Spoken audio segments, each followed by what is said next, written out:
Hi everyone, thanks for tuning in to talk about the 19th Etude from Köhler's Opus 89 group. This one in B major with a short visit in A sharp minor, but we'll talk about that later.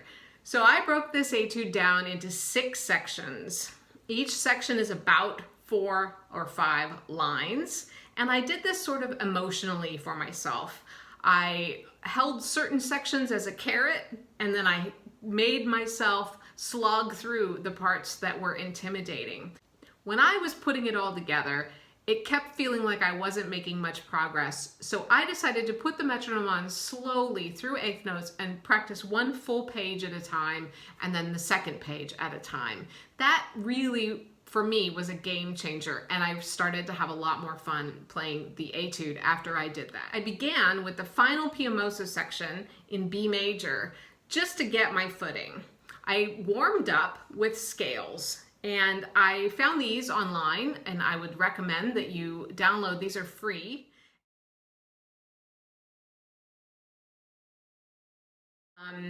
Just to get your head in the game. You can see that I've marked some legato lines over the melodic content and made that head into the downbeat. So every other downbeat is a little bit emphasized. You'll also see in the forte section, I have a little grouping mark.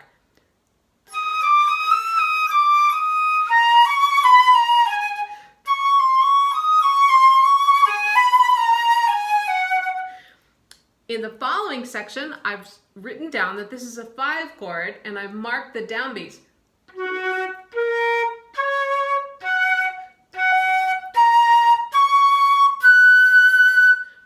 After that high F sharp, I have a little arrow, and to me that indicates that the F double sharp is a half step up, that I'm heading up chromatically to the G sharp. That's where we hit a 2 chord. So I practiced a little progression as part of my warm-up in B major. I play a tonic triad,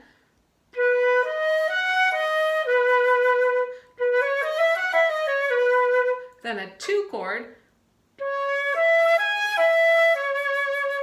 then a cadential 6/4, which is a 1 chord in second inversion with an F sharp on the bottom,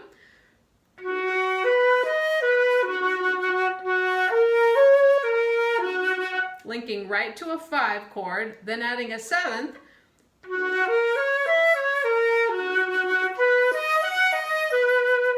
and that's exactly what happens in this piece. So knowing consciously about those chords can help you keep your footing through a passage with so many sharps.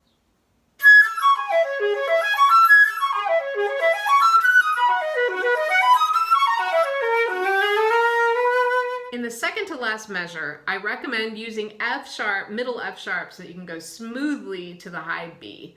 Another option would be playing the F sharp regular, but then switching to your middle finger for your high B natural. The second section I chose to practice is the A sharp minor section.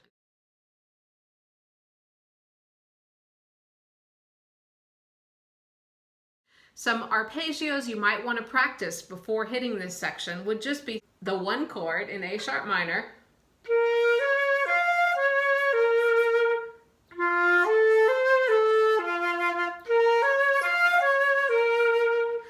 this key will sound much more comfortable than it actually looks. So this could be written in B flat minor.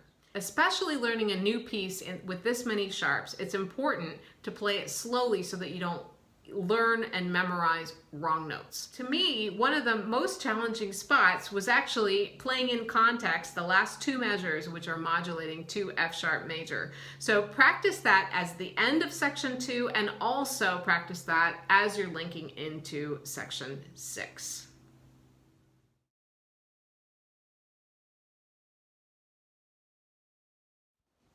The third section is the beginning. So we finally get back to the beginning, and again, I planned it this way because I wanted to force myself through that A sharp minor section, and now I'm rewarded with playing in B major. I hear this opening section as a conversation between 2 people. Maybe one of them is a little ghost-like.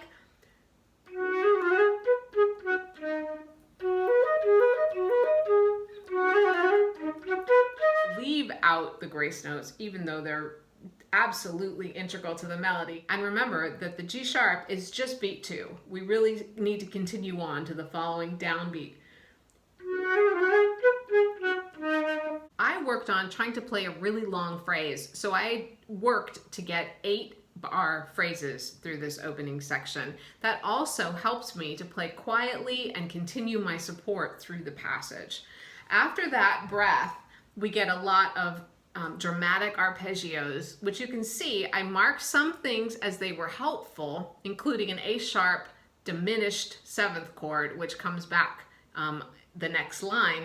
And I marked the passages that left notes out. The little squiggly mark indicates that that passage is changing color because it's going to D major.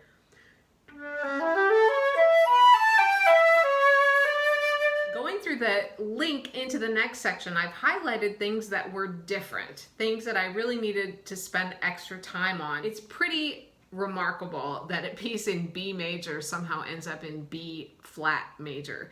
But the way that that's accomplished is through that A sharp fully diminished 7th chord, using that A sharp inharmonically to think about B flat, and then going from 5 to 1. So I practiced this link backwards from the B flat major section, just one measure,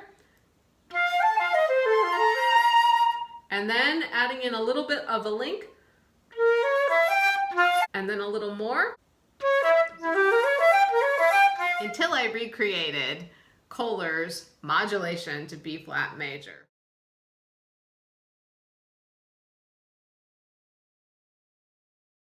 The 4th section that I practiced is the più mosso in F sharp major. So this I took pretty slowly. I put the metronome on 8th notes and I worked through this entire section. This is a finite section. There is no link, so that's kind of good to know going in. I've also highlighted the last 3 measures, and that's because they differ from the ones above that we had at the end of this phrase. The chords that you're going to deal with in F sharp major in this particular section, you do get a 5-7 of 6 and a 5-7 of 5. And those are located right here. That would be a good spot to isolate. It's a pretty crazy tonicization section. The melody in this F sharp major section is oriented on scale degree 5. If you think that we're in F sharp major,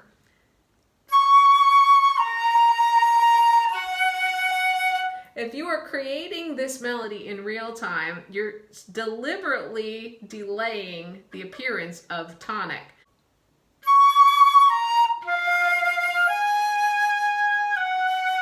And then it's on a very weak beat. We don't even get a prominent F sharp until the 4th measure of this melody. So that's kind of fun to keep in mind, that there is a suspended quality as we're waiting for tonic to show up. I would also urge that you not write in the accidentals in this section. F double sharp truly is not the same as G. F double sharp is leading us to G sharp. And if you write in a G, you're more likely to skip the G sharp that's printed right after that. So potentially play the passage enough times that you're memorizing the way it sounds, and then if you really need to, maybe the 5th day of your practice, go ahead and write in an accidental that's carefully placed to save you. Section 5 is the part that is in B flat major. This spot really needs the link before it to figure out how the heck we got into B flat major.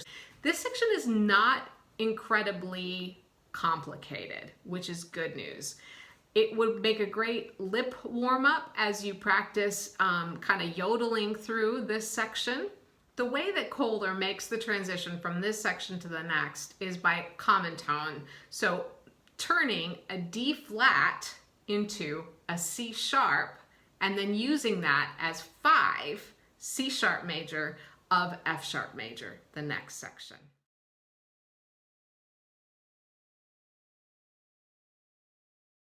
The good news about section 6 is that you already know most of it, and we're almost done. There are only 6 sections. I've marked the spots that differ from the first statement that we've already practiced.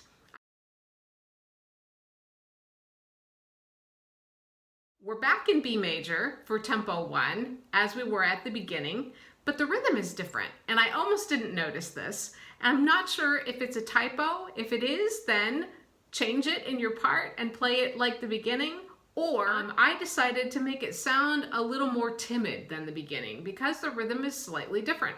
The very last 4 measures of this section are pretty tough, and if you go back to thinking about chords. In this section, we end up with a 6 chord,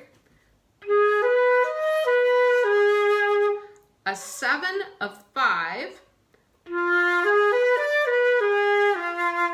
and then back to our linked cadential 6/4, 5/7 chord,